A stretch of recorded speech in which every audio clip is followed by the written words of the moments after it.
I So, also know somebody put in here NAD and resveratrol used with metformin, and you're absolutely right. So resveratrol is a chemical that comes from grapes, but drinking wine and grapes is not going to get you there. And most of the resveratrol out there is lost in the digestive process, but there's a couple that I typically recommend. NAD is, you can think of NAD as the gasoline, and I can't remember, there's this big long chemical name for NAD.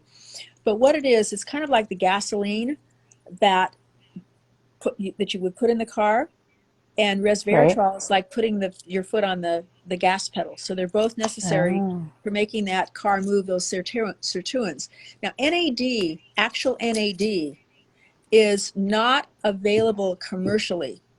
So we have a precursor that changes into it, and it's the closest thing to NAD, and I think it's called NAD plus. I can't remember, I take it. But you can get it from different companies.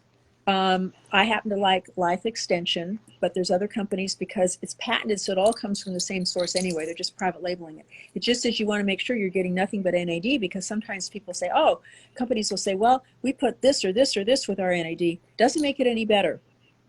Just want to make sure you get oh, NAD.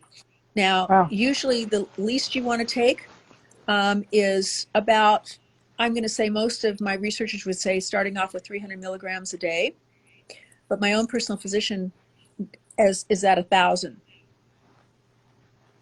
Wow. And it's not That's something that, interesting. like you have to acclimate to really or anything like that. There's not like some side effect that I'm aware of. But you're okay at 300, but Okay. 1,000 is a good place to get to.